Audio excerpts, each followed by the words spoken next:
스토리텔링 성경 19장 호렙산의 엘리야. 첫 번째 챕터입니다. 엘리야가 이세벨의 보복을 피해 호렙산으로 피신하다. 19장 1절에서 8절까지 말씀입니다.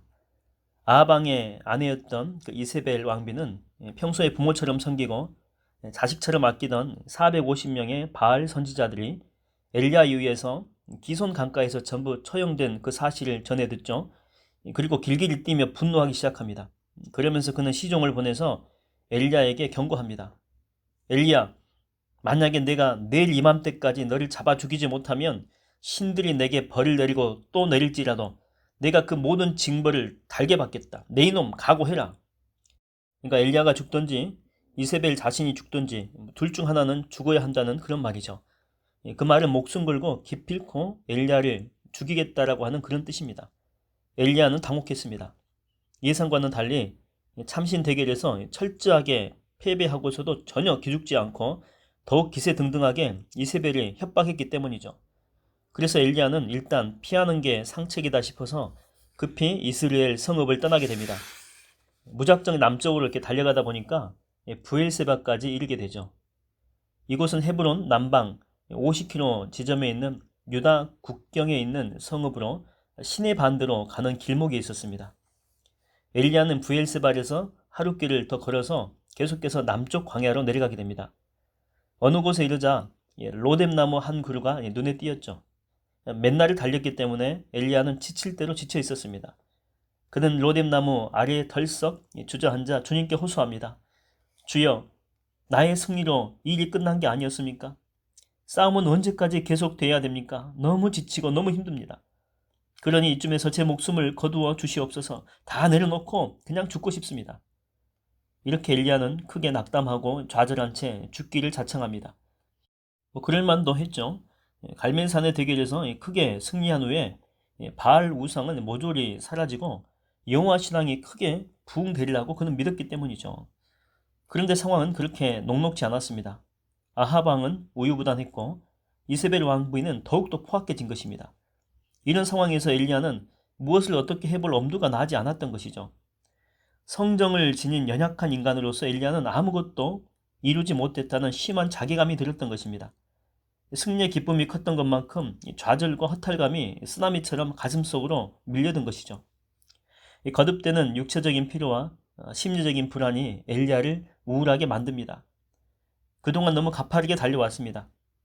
왕과의 갈등, 거짓 선지자들과 생명을 건 대결, 물과 비를 불러내는 결사적인 기도, 이런 것들이 엘리야를 육적으로 또 심적으로 지치게 만든 것이죠.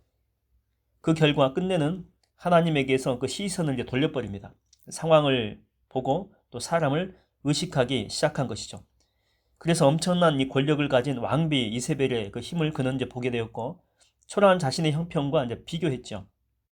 그러자 그는 맥이 쭉 빠지고 낙담의 웅덩이로 빠지게 됩니다.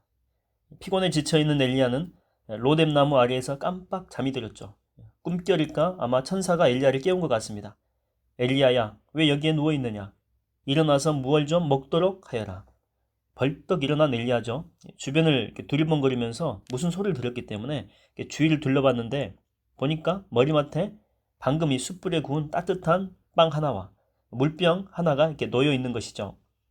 배고픈 엘리야는 그것을 얼른 집어서 먹고 마신 후에 또다시 눕게 됩니다. 또 잠이 들었는데 주의 천사가 다시금 흔들어 깨웁니다. 엘리야가 또 벌떡 일어났죠. 이번에도 먹을 것과 마실 것이 놓여 있었습니다. 이렇게 다시 먹고 마셨더니 어느 정도 배가 채워지고 힘이 났습니다. 새 힘을 얻은 엘리야는 그 자리에서 일어나서 40일 밤낮으로 쉬지 않고 남쪽으로 계속해서 걷기 시작하죠. 그렇게 걷다 보니까 마침내 하나님의 산 호렙에 이르게 됩니다. 호렙산은 통상 신의 산으로 불리워졌죠. 그 산을 하나님의 산이라고 칭한 것은 일찍이 하나님께서 그 산 정상에서 친히 강림하셔서 모세에게 십계명 돌판과 그 율법을 주셨기 때문이죠. 두 번째 챕터입니다. 주께서 호렙산에 엘리야에게 나타나시다.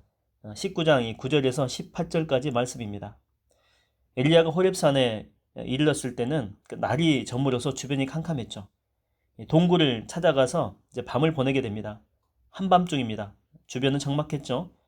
가끔씩 들짐승의 소리만 간간히 들려왔습니다. 얼마쯤 되었을까? 어디선가 주님의 음성이 들려오기 시작합니다. 엘리야야, 너는 지금 여기에서 무엇을 하고 있느냐? 그 소리에 엘리야가 깜짝 놀라서 얼떨결에 대답하죠. 오 주님, 지금 이스라엘 백성들은 주님과 맺은 언약을 저버린 채 떠나버렸고 주님을 섬기던 제단도 죄다 허물어져 버렸습니다.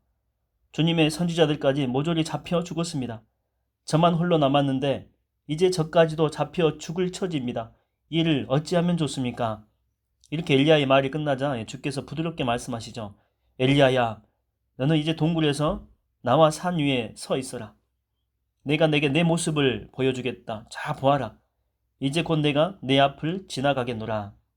엘리야는 떨리는 마음으로 동굴에서 나와서 산 위에 서게 됩니다. 그러자 한 줄기 거센 바람이 불어와서 산을 가르고 바위를 부수게 되죠.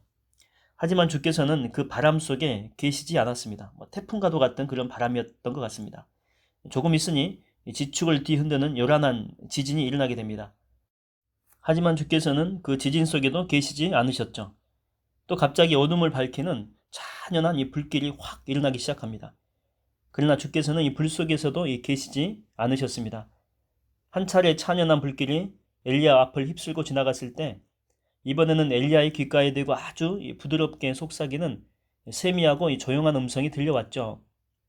엘리야는 직감적으로 주께서 자기 옆에 계시다는 느낌을 받게 됩니다.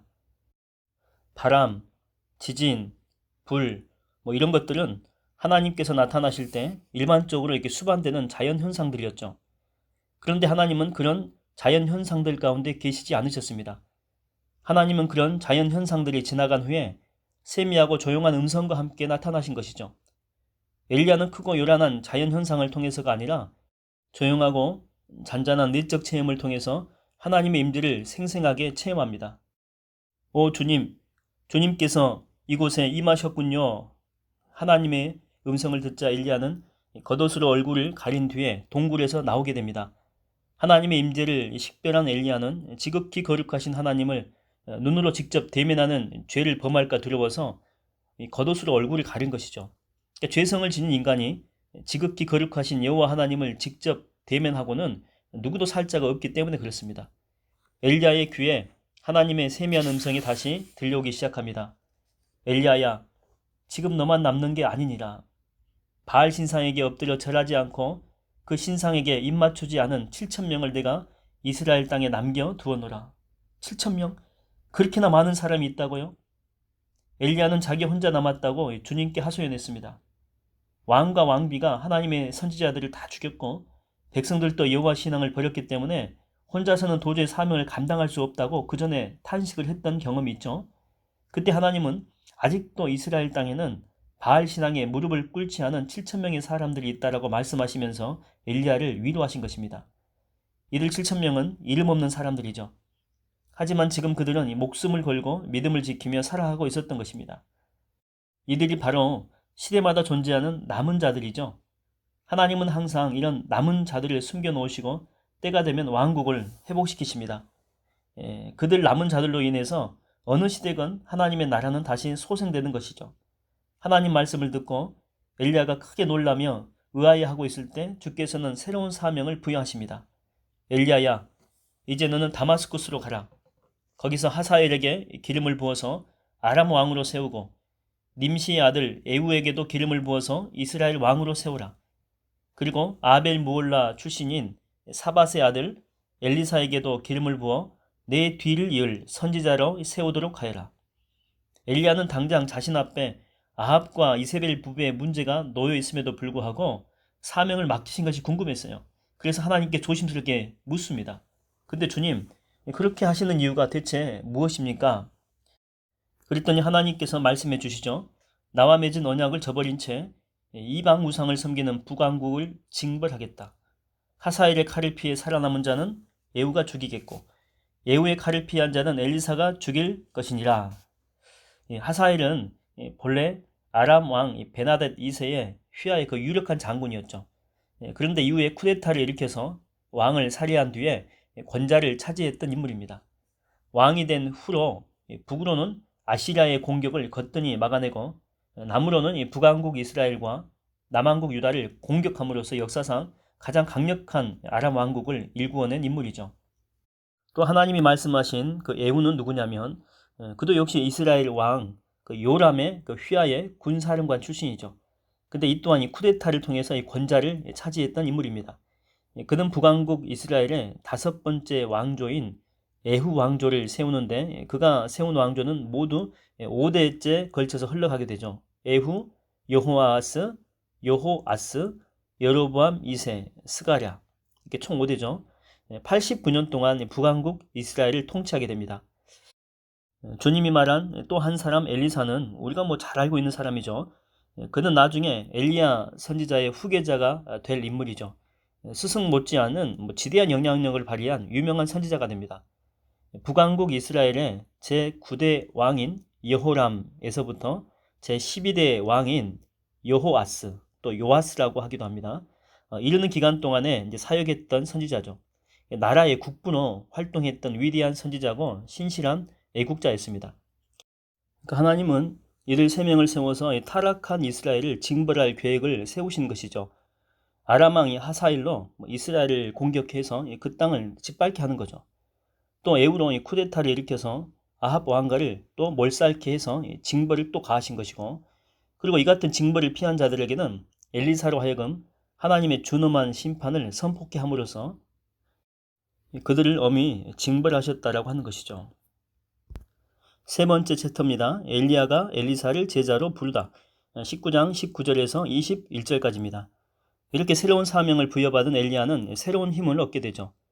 그는 호렙산을 떠나서 길을 재촉하다가 사밧의 아들 엘리사를 만나게 됩니다. 그때 엘리사는 밭을 가는 중이었죠. 2마리 소가 한 조가 되어서 밭을 가는 그 소 12쌍 중에서 엘리사는 12번째 쌍을 이제 맡고서 쟁기를 붙들고 있었죠. 그때 엘리야는 엘리사를 보자마자 이런 생각이 들었습니다. 저 젊은이가 하나님께서 일러주신 엘리사인 게 분명하군. 엘리야는 이 전기질하는 그 젊은이가 엘리사인 줄 확신하고는 가까이 다가가게 됩니다. 그런 뒤에 그에게 자기 겉옷을 벗어 던지죠. 이 겉옷은 이 직무를 나타내는 역할을 합니다. 따라서 이 겉옷을 던진 행위는 엘리사에게 선지자의 사명을 넘긴다는 상징적인 행위였죠. 엘리사도 그것을 알아차리게 됩니다. 그래서 그는 즉시 자기들의 그 소들을 밭에 내버려두고 엘리야에게로 달려와서 땅에 엎드려 말합니다. 오 스승님, 저같이 부족한 자를 제자로 삼으시니 황송할 따름입니다. 이제 집으로 돌아가서 부모님께 작별 인사를 드리고 오겠습니다. 그런 다음에 스승님을 따르도록 하겠습니다. 엘리사는 곧장 집으로 돌아가서 황소에게 2마리를 잡고 멍에를 땔감 삼아서 불을 지펴서 고기를 삶은 후에 마을 사람들을 대접합니다. 지금 엘리야를 따라 나서면 언제 다시 돌아올지 모르는 그런 상황이었기 때문에 모두와의 석별의 잔치를 나눈 것이죠. 자, 그런 다음에 간단한 여행 채비를 꾸려서 엘리야를 따라가서 시중 들기 시작합니다. 이로써 엘리사는 엘리야의 후계자로 성경 무대의 전면에 등장하게 됩니다.